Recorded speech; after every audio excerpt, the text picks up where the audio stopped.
नमस्कार स्टूडेंट्स, स्वागत है आपका एक और शानदार क्लास में। जैसा आप सबको पता है दोस्तों, बहुत सारी क्लासेस यहाँ पे आप सबके लिए स्पेशल यूपीसीएचओ की करा दी गई हैं और आगे भी जब तक पेपर नहीं होंगे तब तक आप लोगों के लिए कराई जाएंगी, ठीक है। और आंसर की भी दोस्तों आपके इसी चैनल के द्वारा जल्दी से जल्दी आपको प्रोवाइड की जाएगी एग्ज़ाम वाले दिन, ठीक है। तो जल्दी से सब्सक्राइब कर लीजिए चैनल को, और जितने भी कैंडिडेट नए आए हैं वो वीडियो को लाइक करेंगे, क्योंकि काफ़ी दिन से क्लासेस चल रही हैं दोस्तों और बहुत अच्छा जो है आप सबका सपोर्ट मिल रहा है। और आपने देखे होंगे दोस्तों क्वेश्चन कितने अच्छे तरीके से हम आपके लिए सॉल्व कराते हैं। और सबसे बढ़िया बात यह है दोस्तों, प्रीवियस पेपर हैं जो क्वेश्चन आए हुए हैं उन्हीं को अच्छे तरीके से आपके लिए सॉल्व कराया जा रहा है। और ये क्वेश्चन दोस्तों हर बार रिपीट होते रहते हैं, तो उसी के अकॉर्डिंग जो है मैं आप सबके लिए ये जो है बता रहा हूँ। तो चलिए आज के बेहतरीन पहले क्वेश्चन की शुरुआत कर लेते हैं। डियर स्टूडेंट्स, आज का पहला क्वेश्चन है जो हर बार हर एग्ज़ाम में रिपीट होता है, लेकिन आप इसमें हमेशा कंफ्यूज हो जाते हैं। तो आज के बाद इस क्वेश्चन में आप कंफ्यूज नहीं होंगे। पहले आप क्वेश्चन को अच्छे तरीके से पढ़ लीजिए। स्मेल पॉक्स वाज इरेडिकेट, यानी कि जड़ से ख़त्म करना, ठीक है, from the world in which year. Smell pox world से कब जो है इरेडिकेट हो गया था। आपके लिए यहाँ पे अलग अलग ऑप्शंस मिलेंगे, 1980, 1981, 1982, 1983। दोस्तों अगर इस क्वेश्चन की बात करें, देखिए ये क्वेश्चन वर्ल्ड के लिए पूछा जाता है, ठीक है, और एक क्वेश्चन पूछा जाता है किसके लिए, इंडिया के इरेडिकेट के लिए, ठीक है। तो ये क्वेश्चन बहुत इंपॉर्टेंट है। अब मैं आपको जो है लास्ट केस कब देखा गया और इरेडिकेट कब हुआ, ये सारे आपको अच्छे तरीके से क्लियर करा देता हूँ। देखिए अगर बात की जाए स्मेल पॉक्स की, आप सबको पता है स्मेल पॉक्स जो है, स्मेल पॉक्स सबसे पहले जो वैक्सीन बनाई गई थी दोस्तों इसी की बनाई गई थी, स्मेल पॉक्स की, ठीक है। अब ठीक है, स्मेल पॉक्स सबसे पहले बात कर लेते हैं जो है वर्ल्ड में पूछा गया है। तो वर्ल्ड से कब इरेडिकेट हुआ था, क्वेश्चन पूछा जाता है वर्ल्ड से, तो डायरेक्टली आपको जो है आंसर दे देना है। डायरेक्टली जो इसका आंसर देना है आपको, वर्ल्ड से कब इरेडिकेट हो गया था, 1980 में। कब हुआ था दोस्तों, 1980 में, ठीक है। याद रखिएगा दोस्तों ये क्वेश्चन आएगा और आएगा 100%। ये क्वेश्चन हमेशा रिपीट होता रहता है। अगर वर्ल्ड से नहीं पूछेगा तो इंडिया से पूछ लेगा, और इंडिया और वर्ल्ड से नहीं पूछेगा तो इसका जो लास्ट केस है वो कब देखा गया था, कहाँ देखा गया था, इस तरीके से कुछ ना कुछ क्वेश्चन आप सबके लिए ये देखने को मिलेगा, ठीक है। तो इंडिया से हुआ था, कब हुआ था, 8 मई को, ठीक है। वर्ल्ड से इरेडिकेट, हाँ वर्ल्ड से है ये। उसके बाद में जो इसका लास्ट केस देखा गया था, लास्ट केस जो देखा गया था आपका 1977 में देखा गया था। और कहाँ पे देखा गया था, ये जो है सोमालिया में, अफ्रीका में देखा गया था, अफ्रीका में, ठीक है। याद रखिएगा दोस्तों, इंपॉर्टेंट चीज़ मैं आपके लिए बता रहा हूँ, ठीक है। ये तो हो गई वर्ल्ड की बात, किसकी, स्मेल पॉक्स की। अब बात करते हैं दोस्तों इंडिया की, ठीक है। ये इंडिया के बारे में भी आपको जो है याद रख लेना है, क्योंकि क्वेश्चन बनता है यहाँ से, इसलिए मैं आपको जो है इस तरीके के क्वेश्चन को डिटेल में बता रहा हूँ। अगर इंडिया से इरेडिकेट की बात की जाए तो इरेडिकेट दोस्तों 1977 में, जब वर्ल्ड से इरेडिकेट हुआ था, ये वर्ल्ड में लास्ट केस देखा गया था, तो तब जो है इंडिया में इरेडिकेट हुआ था ये, ठीक है। और लास्ट केस इंडिया में कब देखा गया था, लास्ट केस देखा गया था 1975 में, ठीक है। तो ये सारे डाटा जो है आप अच्छे तरीके से क्लियर रखिए, क्योंकि क्वेश्चन यहाँ से आएगा दोस्तों। मैं आपको बता रहा हूँ ये बहुत ज़्यादा इंपॉर्टेंट क्वेश्चन है, क्योंकि इसमें स्पेशल चीज़ क्या है, ये ऐसा डिजीज़ है जो इरेडिकेट हो गया है, यानी कि ख़त्म हो गया है, अब नहीं है। तो उस वजह से इसकी स्पेसिबिलिटी है, इसलिए क्वेश्चन आने के चांस रहते हैं।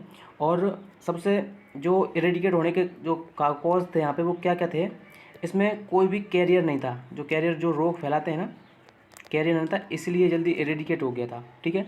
ये बहुत इम्पोर्टेंट चीज़ है आप सबके लिए।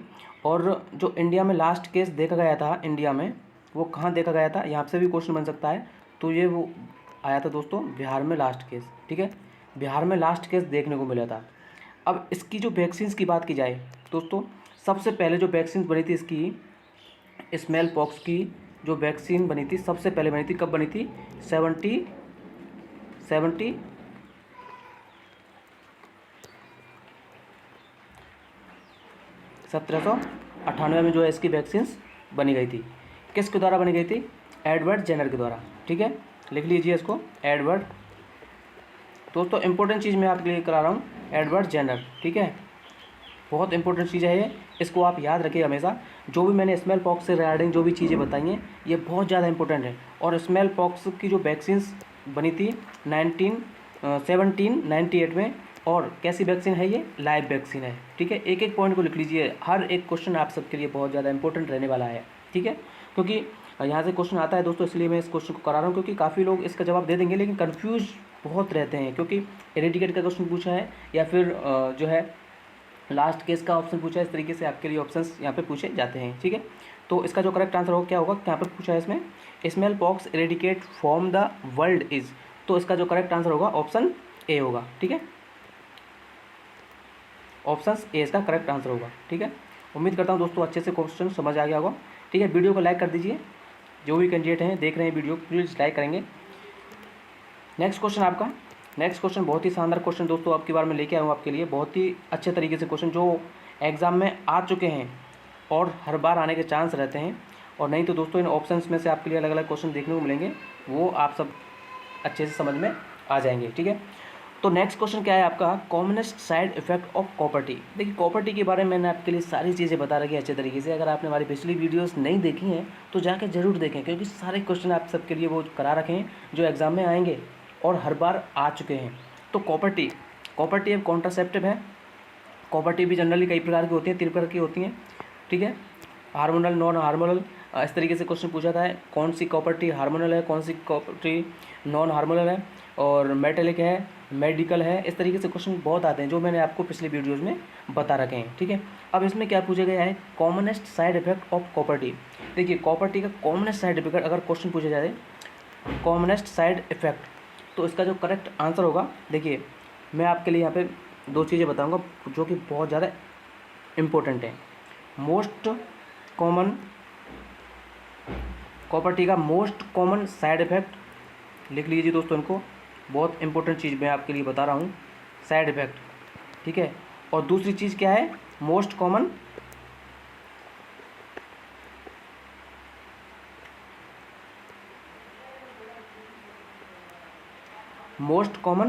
Removal reason. ठीक है, एक तो साइड इफेक्ट होता है और एक होता है रिमूवल रीज़न। ठीक है, इन चीज़ों को आप याद रखिएगा। मोस्ट कॉमन साइड इफेक्ट की अगर बात की जाए तो क्या होता है दोस्तों, ब्लीडिंग। बहुत बार क्वेश्चन आया है ब्लीडिंग का। अगर इसका मोस्ट कॉमन साइड इफेक्ट देखा जाएगा, हालांकि सेकंड प्रायोरिटी पे आपका पेन मिलेगा, लेकिन मोस्ट प्रायोरिटी, फर्स्ट प्रायोरिटी पे आपको जो आंसर देना है ब्लीडिंग। ठीक है, ब्लीडिंग, इसका जो करेक्ट आंसर होगा ऑप्शन बी होगा, bleeding most side effect of copper T.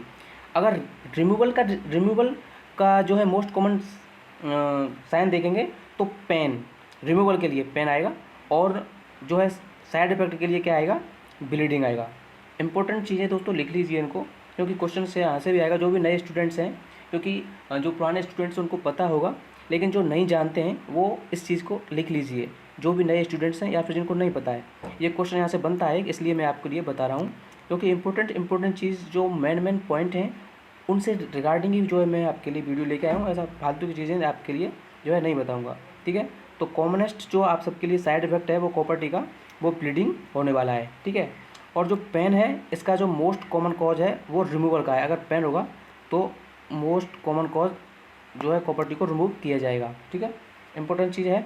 और वेजाइनल डिस्चार्ज जो 2 इन्फेक्शन में देखने को मिलते हैं, और पेल्विक इन्फ्लेमेटरी डिजीज़ भी मैंने आपको सबको बता रखे हैं। नेक्स्ट जो क्वेश्चन आएंगे उनमें भी आप सबके लिए एक्सप्लेन किए जाएंगे, और आगे भी मैंने आप सबके लिए बता रखे हैं। ठीक है, तो ये क्वेश्चन आप सबके लिए समझ आ गया होगा। कॉपर्टी के रिगार्डिंग मैंने आपको लिए सारी जानकारी दे रखी है। अगर आपने हमारी पिछली वीडियोज़ नहीं देखी हैं वो देखिए, क्योंकि कॉपर्टी के बारे में अगर मैं आपको बताऊँगा तो और भी स्टूडेंट्स जो रेगुलर क्लास ले रहे हैं उनके लिए यहाँ पर जो है थोड़ा सा टाइम कम रहेगा, इसलिए आप लोग वो पिछली वाली वीडियोस ज़रूर देखें। ठीक है, तो चलिए नेक्स्ट क्वेश्चन की बात कर लेते हैं। नेक्स्ट क्वेश्चन आपका क्या है, जी हाँ फ्रेंड्स, नेक्स्ट क्वेश्चन भी बहुत ही अच्छा क्वेश्चन है जो एग्जाम में आया हुआ है। ठीक है, method of sterilisation least suited for recognisation is. देखिए यहाँ पे क्वेश्चन क्या पूछा गया है, कुछ फीमेल्स ऐसी होती हैं दोस्तों जो है ट्यूबेक्टोमी करा लेती हैं पहले, और बाद में फिर जो है कुछ कारण से वो सोचती हैं कि ट्यूबेक्टोमी करा ली, अब हम जो है बाद में इसको रिन्यूअल कैसे कर सकते हैं, दोबारा से जो है प्रेगनेंसी कैसे कर सकते हैं। तो इस चीज़ से रिगार्डिंग ये क्वेश्चन है। इसमें आप सबके लिए अलग अलग ऑप्शंस देखने को मिलेंगे। मेथड ऑफ स्टरलाइजेशन लीस्ट यानी कि कम से कम, ठीक है, लीस्ट का मतलब होता है कम से कम सूटेड फॉर री, यानी कि कौन सी एक निम्न में से कौन सी एक ऐसी विधि है जिसमें रीकैनलाइजेशन के सबसे कम चांस हैं। ठीक है, अब मैं आप सबके लिए ये चीज़ें बताता हूँ क्या क्या चीज़ें हैं, ये बहुत इंपॉर्टेंट चीज़ें हैं। ये क्वेश्चन आपने सबसे पहले इसका जवाब देने की कोशिश करेंगे सभी लोग, क्योंकि इस क्वेश्चन का जवाब काफ़ी लोग गलत देंगे, मुझे पता है। देखिए क्लिप क्या होता है आप सबको पता है, मैं आपको लिए एक्सप्लेन अच्छे तरीके से करूँगा इसको। देखिए मान के चलिए, सबसे पहले मैं आपके लिए क्लिप बता देता हूँ क्लिप क्या चीज़ है। मान के चलिए दोस्तों, ये आपका जो है यूट्रस हो गया, ठीक है, इस तरीके से, और ये आपकी फैलोपियन ट्यूब हो गई। तो जो क्लिप लगाते हैं दोस्तों, यहाँ पे जो है फैलोपियन ट्यूब की क्लिप का मतलब यही होता है कि फैलोपियन ट्यूब में जो है क्लिप लगा देंगे। अब ओवम उधर से बन के आता है, जैसे फिमरा यहाँ होता है, ओवम यहाँ से बन के आता है, ठीक है, ओवरी है ये, ओवरी से ओवम यहाँ पे आता है और स्पर्म यहाँ से जाता है, तो दोनों मिल नहीं पाते। तो यहाँ पे क्या है दोस्तों, जो है प्रेगनेंसी नहीं होगी, ये होगा क्लिप की बात। दूसरी बाइपोलर कॉटराइजेशन। बाइपोलर कॉटराइजेशन क्या होता है, देखिए इस तरीके से, ये आपका जो है यूट्रस हो गया। कॉटराइजेशन का मतलब होता है दोस्तों, यहाँ से जला के दोनों पार्टों को अलग कर देते हैं, और जला के बिल्कुल अलग कर देते हैं, कुछ भी नहीं बचता है, ठीक है। ये बाइपोलर दोनों तरफ से, अगर एक साइड से करते हैं तो यूनिपोलर होती है, दोनों साइड से किया है, जला के अलग कर दिया है फैलोपियन ट्यूब को, तो कॉटराइजेशन बोलते हैं। फैलोपियन रिंग भी इसी तरीके की होती है दोस्तों। फैलोपियन रिंग का मतलब ये होता है कि जिस तरीके से यहाँ पे जो है ये कट किया है, या फिर जो है यहाँ पे आप लोग मान सकते हैं क्लिप लगाई है, तो उसी की जगह जो है रिंग भी लगा सकते हैं, तो उसी के तरीके जैसा हो गया ये। और पोमेरॉइस टेक्निक, ये क्या होती है, ये बहुत इंपॉर्टेंट है, ये आप लोग नहीं जानते होंगे, इसको मैं आपको बताता हूँ। ये पोमेरॉइस टेक्निक क्या होती है, देखिए इसमें जो है किस तरीके से करते हैं। ये पोमेरॉइस टेक्निक की मतलब ये होती है, जैसे जिस तरीके से फैलोपियन ट्यूब लचीली होती है ना, उसी तरीके से जो है कोई धागा होता है, उसको इकट्ठा करने के बाद में यहाँ पे जो है गांठ लगा देते हैं। उसी प्रकार से यह है फैलोपियन ट्यूब लचीली होती है, उसको ऐसा करके यहाँ पे जो है अच्छे तरीके से बांध देते हैं, तो यही होती है पोमेरॉइस टेक्निक, ठीक है। अब इसमें से करेक्ट आंसर क्या होगा आप सबका, तो मैंने आपके लिए सारे ऑप्शंस बता दिए क्या क्या जो है निम्न में से कौन सी एक ऐसी मेथड है जिसके द्वारा दोबारा से प्रेगनेंसी करना मुश्किल है, ठीक है। सीधा सीधा क्वेश्चन का मतलब ये है। अब देखिए क्लिप का मतलब ये है, क्लिप में कर सकते हैं नॉर्मली, क्लिप को हटा देंगे तो कंसीव कर सकते हैं। उसी प्रकार से जो है फैलोपियन रिंग है, उसको रिंग को हटा देंगे फिर कर सकते हैं, कंसीव कर सकती है। और जो है ये जो मैंने आपके लिए गांठ बताई थी, जो गांठ बांधते हैं फैलोपियन ट्यूब में, तो उसको रिमूव कर देंगे, नॉर्मली जो है कंसीव कर सकती है। लेकिन जो बाइपोलर कॉटलाइजेशन होता है, ठीक है, इसमें चांस कम देखेंगे, क्योंकि वहाँ पे जो है कॉटराइजेशन का मतलब ये होता है कि उसको जो टिश्यू को जला दिया गया है, वहाँ पे कुछ भी नहीं बचा है, ठीक है। तो इसका जो करेक्ट आंसर होगा वो ऑप्शन बी होगा, ठीक है। समझ आ गया होगा अच्छे तरीके से, ठीक है। तो इस तरीके से आपको क्वेश्चन देखने को मिलेंगे, ये क्वेश्चन बहुत इंपॉर्टेंट है। चलिए नेक्स्ट क्वेश्चन, और जो मैंने आपको ये सारी चीज़ें बताई है ना, इनको अच्छे से आप जो है लिख लीजिए, क्योंकि काफ़ी लोगों को टर्म्स के बारे में नहीं पता होगा, इसलिए सब नोट कर लीजिए। चलिए नेक्स्ट क्वेश्चन, ये बहुत इंपॉर्टेंट क्वेश्चन है, सबसे पहले आप इसका जवाब देंगे, ठीक है, उसके बाद मैं आपके लिए एक्सप्लेन करूँगा अच्छे तरीके से। Herd immunity is not useful in prevention of. Herd immunity क्या होती है, सबसे पहले तो इसको समझ लीजिए। सबसे पहले आप आंसर देंगे, इस क्वेश्चन का क्या आंसर है। हर्ड इम्यूनिटी क्या होती है, कम्युनिटी इम्यूनिटी भी बोल सकते हैं इसको, ठीक है, कम्युनिटी इम्यूनिटी। अब कम्युनिटी इम्यूनिटी कैसे, जैसे बहुत सारे लोगों को एक साथ जो है इम्यूनाइज़ किया जाता है, यानी कोई भी वैक्सीन्स लगाया जाता है, उसके रिगार्डिंग सभी लोगों में जो है इम्यूनिटी बनती है, उसी को दोस्तों हर्ड इम्यूनिटी बोला जाता है, ठीक है। इस याद रखिएगा, हर्ड इम्यूनिटी के नाम से भी क्वेश्चन पूछ लिया जा सकता है, इसलिए इस चीज़ को याद रखिएगा। तो निम्न में से पूछा गया है कौन से immunity is not useful. Immunity सभी डिजीज में जो है प्रिवेंशन का काम करती है, लेकिन निम्न में से नहीं करती है।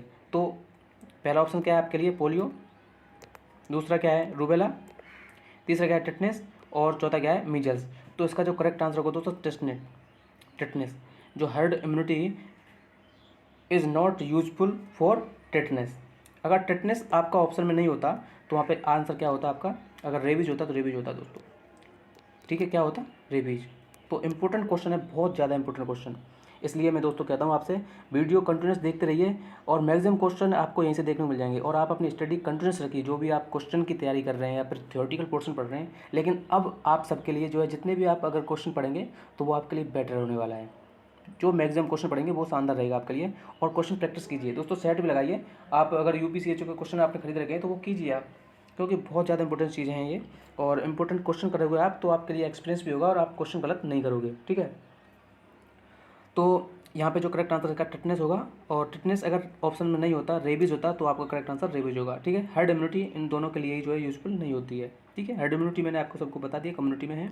और इम्यूनिटी क्या होती है दोस्तों? इम्यूनिटी रोग प्रतिरोधक क्षमता होती है। यदि कोई भी इन्फेक्शन अगर आपकी बॉडी में जाएगा तो उसके रिगार्डिंग, उसके खिलाफ, अगेंस्ट जो है इम्यूनिटी बनती है, उसी को जो है इम्यूनिटी बोला जाता है। इन्फेक्शंस के रिगार्डिंग जो है इम्यूनिटी बनती है इन्फेक्शन से, ठीक है। चलिए नेक्स्ट क्वेश्चन आपका क्या है? हाँ, ये भी बहुत शानदार क्वेश्चन दोस्तों, एग्जाम में आने वाला क्वेश्चन है। Eligible couple represent which age group women, women के लिए पूछा गया है यहाँ पे, ठीक है। तो एलिजिबल कपल अगर आपने पढ़ा हो, काफ़ी स्टूडेंट्स ने पढ़ रखा है, काफ़ी जो है रिपीटेड क्वेश्चन है ये, और आने के चांस रहेंगे। काफ़ी लोग इसको जानते हैं, आप स्टूडेंट्स जो नए हैं वो थोड़ा सा प्रॉब्लम्स हो सकती है, उनको नहीं है पता। लेकिन क्वेश्चन जो ऑप्शंस आपके लिए अलग अलग हैं, इनमें कन्फ्यूजन हो जाएगी सभी स्टूडेंट्सों को, काफ़ी स्टूडेंट्स को। तो इसका जो करेक्ट आंसर होगा क्या होगा? सबसे पहले जो एलिजिबल कपल मैं आपको बताऊँ दोस्तों, एलिजिबल कपल जो होते हैं वो कितनी एज से कितनी एज तक होते हैं? 15 से 45। वो वोमेन के लिए पूछा है, याद रखिएगा, वोमेन के लिए। अब 15 से 45 क्यों? क्योंकि देखिए एलिजिबल कपल वोमेन के लिए, इसका मतलब यही है कि वोमेन कंसीव कर लेती है। अगर कंसीव कर लेती है तो वो कपल के रूप में मानी जाएगी, अदरवाइज उसको कपल नहीं माना जाएगा। तो 15 के बाद में जो है ओव्यूलेशन फॉर्मेशन बनना स्टार्ट, फर्टिलाइजेशन स्टार्ट हो जाता है, ठीक है। ओवम बनना स्टार्ट हो जाता है, तो उस वजह से जो है उसके बाद में जो 15 से नीचे होंगे उनमें जो है ये कंडीशन देखने को नहीं मिलेगी, कंसीव नहीं कर सकती है, ठीक है। वो रेयर चांस होते हैं, इसलिए 15 से 45 के जो है करेक्ट आंसर होगा। अगर मेल में पूछ लिया जाए, मेल में क्वेश्चन पूछ लिया जाता है मेल में, तो मेल में कब से कब तक होगा दोस्तों?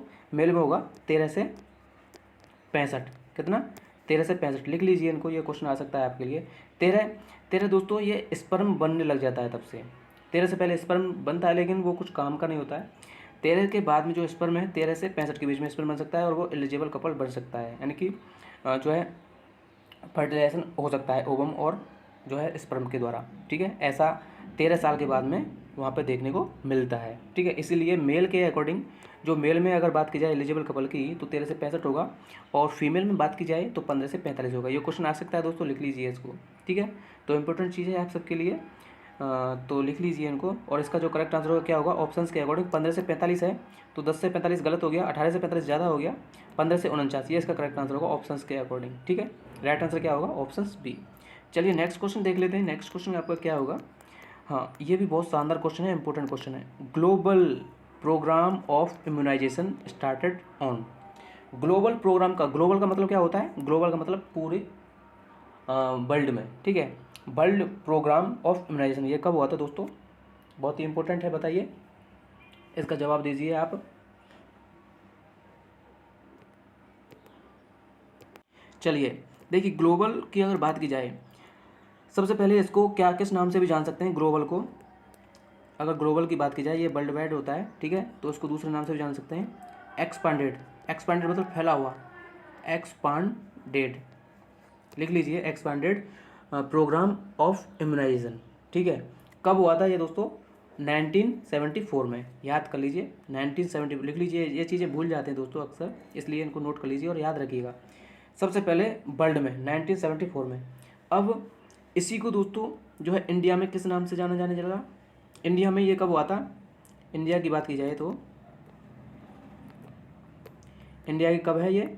इंडिया में 1978 में, ठीक है।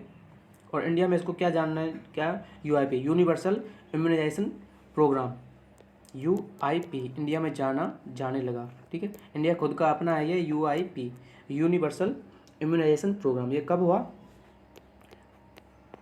1985 इंडिया में, ठीक है। सबसे पहले बात की जाए एक्सपांडेड की, ये कब हुआ? ये 1974 में, ठीक है। उसके बाद में जो है इंडिया में कब हुआ इम्यूनाइजेशन प्रोग्राम? ये इसी को जो है इंडिया में 1985, ठीक है। और बात की जाए UIP यूनिवर्सल इम्यूनाइजेशन प्रोग्राम, ये इंडिया खुद का बनाया हुआ है, इसलिए जो है इसको 1985 में किया गया था, इसलिए याद रखिएगा, बहुत ज़्यादा इंपॉर्टेंट चीज़ें हैं ये। बस इन चीज़ों को आप याद रखिए। एक्सपेंडेड पोलियो जो है प्रोग्राम ऑफ इम्यूनाइजेशन, ये 1974 में, और इंडिया की बात की जाए तो 1985 में। ठीक है, ये चीज़ आप याद रखिएगा। चलिए नेक्स्ट क्वेश्चन आपका,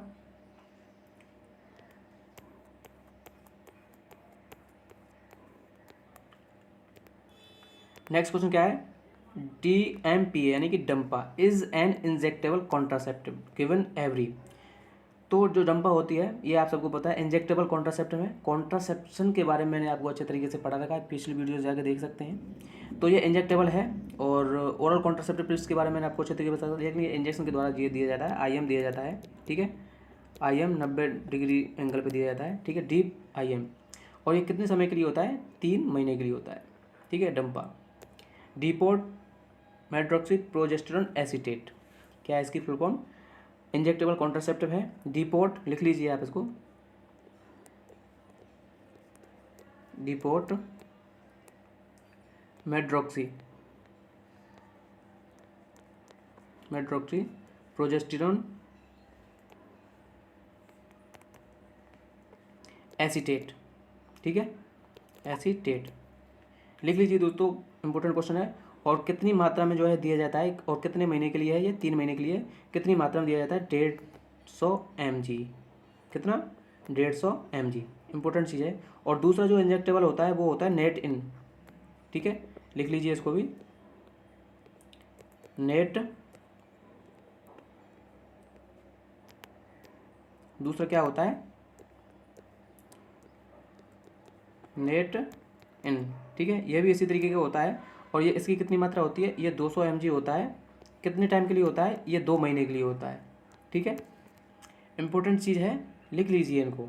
और ये क्वेश्चन हर बार पूछे जाते हैं। ठीक है, तो इसका जो करेक्ट आंसर होगा 3 महीने के लिए डंपा। ये इंजेक्टेबल कॉन्ट्रासेप्टिव है, और कॉन्ट्रासेप्शन के बारे में मैंने आपको अच्छे तरीके से पढ़ाई रखा है, आप पिछली वीडियो देख सकते हैं। ठीक है, तो दोस्तों आज के ये स्पेशल क्वेश्चन थे। ये क्वेश्चन मैं सिलेक्टेड क्वेश्चन इसीलिए लेके आता हूँ क्योंकि आपके लिए जो है एग्जाम में देखने को मिले। और ये क्वेश्चन ऐसे हैं दोस्तों, जितनी बार CHO के एग्ज़ाम हुए हैं हर बार कोई ना कोई क्वेश्चन देखने को मिला है। और इसलिए स्पेशल जो सीरीज़ है दोस्तों, ये क्वेश्चन की सीरीज़ है, ये रिपीटेड क्वेश्चन मैं आपके लिए इसलिए कराऊँ, और ऑप्शंस जो 1-2 अलग होके आते हैं उसी तरीके से जो है आप सबके लिए कराए जा रहे हैं। तो दोस्तों वीडियो को लाइक जरूर करेंगे, जो भी कैंडिडेट देख रहे हैं वीडियो को लाइक करेंगे और शेयर करेंगे अपने सभी दोस्तों के साथ जो है CHO की तैयारी कर रहे हैं यूपी वाले की। ठीक है, 5505 वैकेंसी दोस्तों, अब की बार जो है आपको मौका नहीं गंवाना, क्योंकि क्या पता बाद में कब वैकेंसी आप सबके लिए 5000+ वैकेंसी आप सबके लिए बहुत अच्छा मौका है। इसलिए दोस्तों वीडियो देखते रहें और आप अपनी स्टडी को कंटिन्यूस रखिएगा। और आपके लिए जो है 4 को और 7 को आपका एग्ज़ाम है ही, आप सबके लिए जो है आंसर की भी प्रोवाइड करवा देंगे, जो भी क्वेश्चन बताएंगे आप लोग। ठीक है, ऑनलाइन आपका एग्ज़ाम होने वाला है।